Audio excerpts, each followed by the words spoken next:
bonjour, un nouvel épisode du Podcastologue Actu aujourd'hui, ce mercredi 16, un petit peu tardif, on est déjà à la mi-journée pour la plupart d'entre vous, et je ne sais pas si vous avez remarqué, mais ma voix est probablement différente de ce que vous entendez d'habitude. J'ai décidé cette semaine de faire mes enregistrements avec un Blue Yeti pour justement faire des essais. Le Podcastologue, c'est aussi le podcast où on fait des tests et des essais. Alors j'enregistre cet épisode et celui de demain avec Bruno et Philippe, avec le Blue Yeti, et vous allez voir ce que Philippe et Bruno en pensent.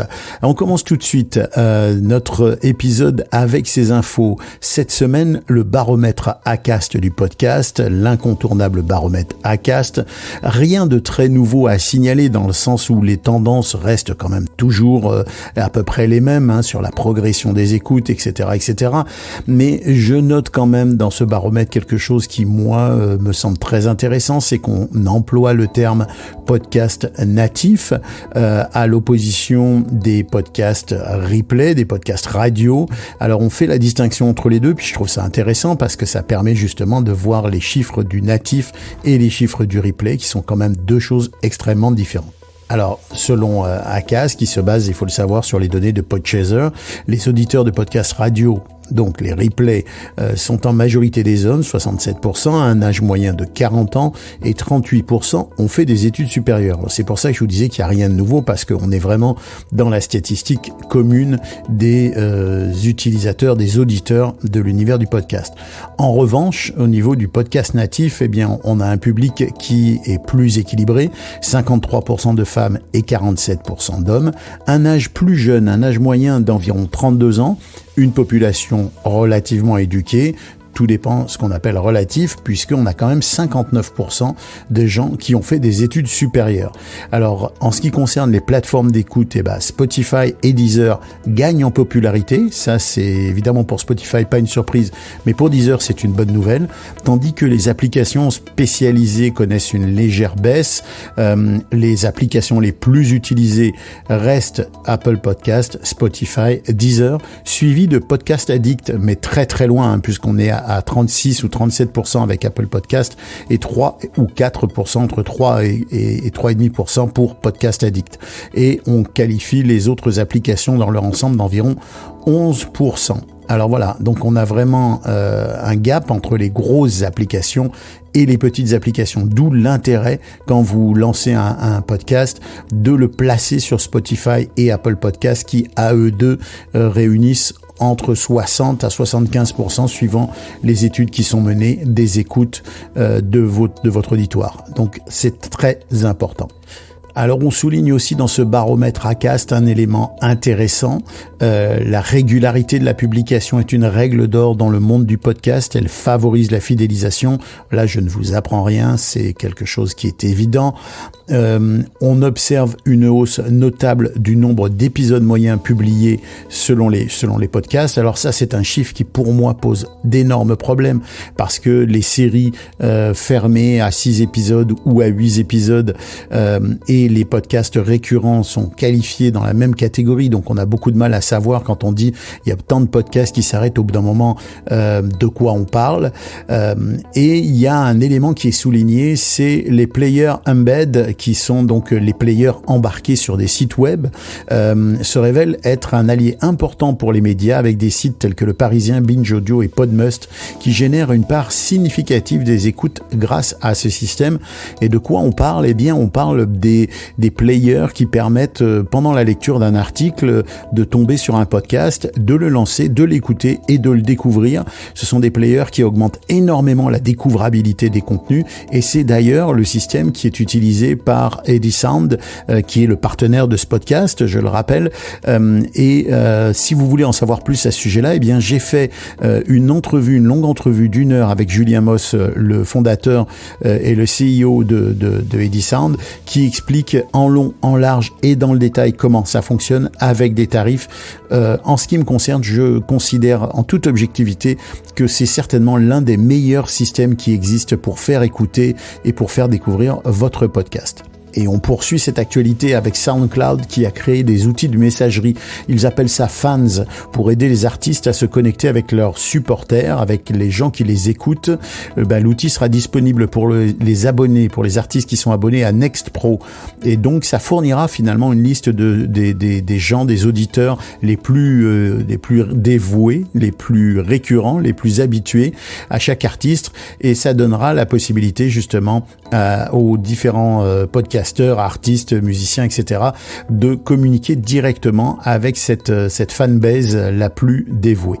On revient avec les grands, avec Spotify qui a dépassé la barre de 500 millions d'utilisateurs mensuels. Ils annoncent maintenant une base de 515 millions d'utilisateurs. C'est une augmentation de 5% par rapport au trimestre précédent. Alors évidemment, on connaît la stratégie de Spotify qui fait des gros coups et qui fait beaucoup parler de lui avec des décisions qui vont tantôt dans un sens, tantôt dans l'autre.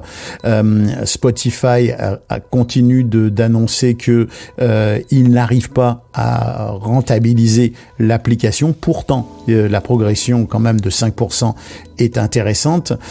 Pour des chiffres sur la part d'abonnés premium de Spotify, eh bien, elle est en baisse. Ça représente 40% des auditeurs par rapport à 46% au premier trimestre 2019. Alors évidemment, on a toujours cette aberration statistique de la période de la Covid qui fausse complètement toutes ces analyses-là, mais près de 50% en 2019, on est tombé à 40%. Alors si la tendance continue, ça veut dire que le premium n'arrive pas à décoller, n'arrive pas à accrocher. Et enfin, une autre mauvaise nouvelle, les revenus publicitaires de Spotify ont chuté de 27% par rapport au trimestre précédent. C'est tout de même une augmentation de 17% par rapport à 2022. Donc il faut toujours voir ça sur le long terme. D'un trimestre à l'autre, il peut se passer beaucoup de choses.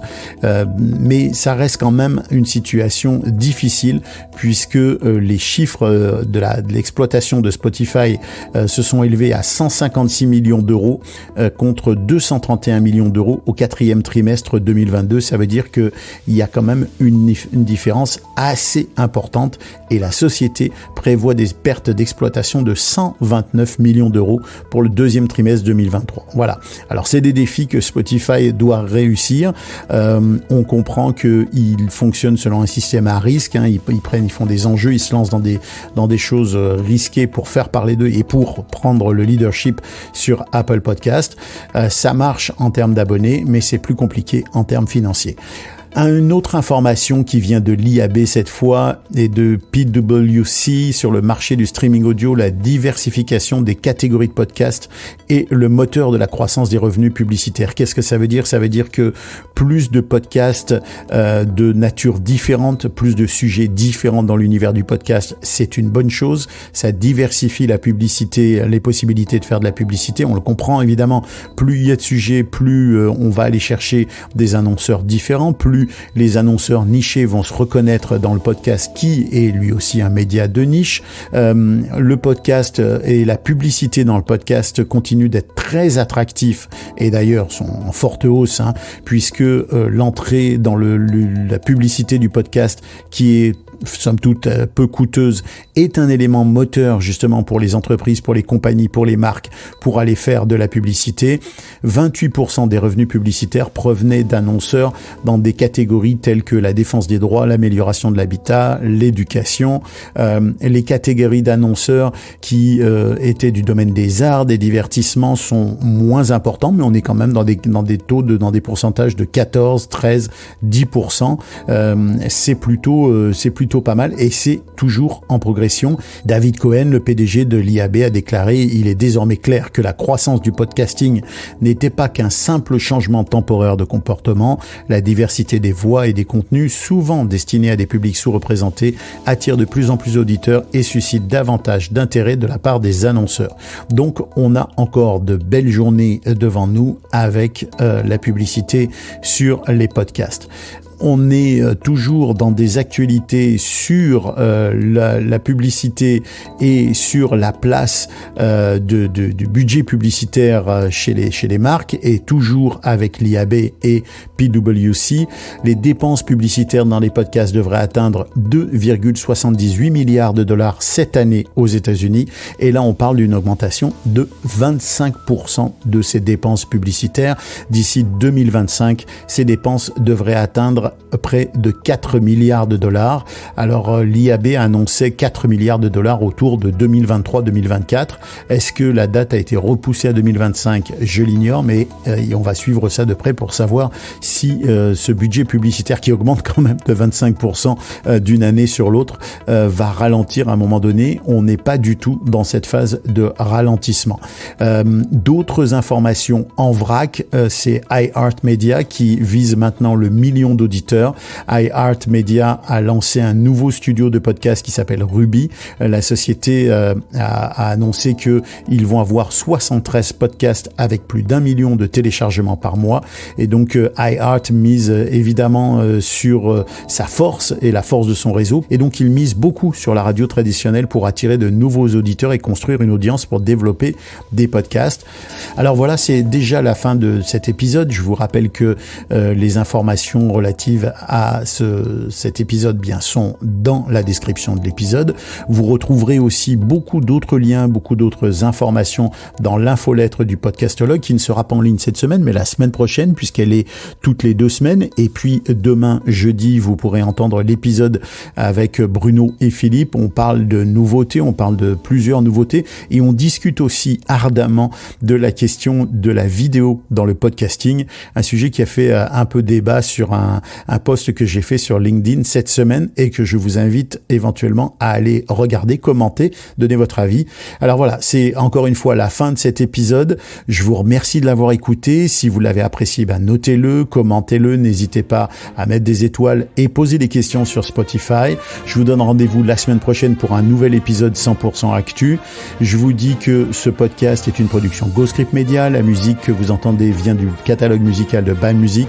Je remercie notre partenaire Eddy Sound. Je vous dis à bientôt et que l'audio soit avec vous.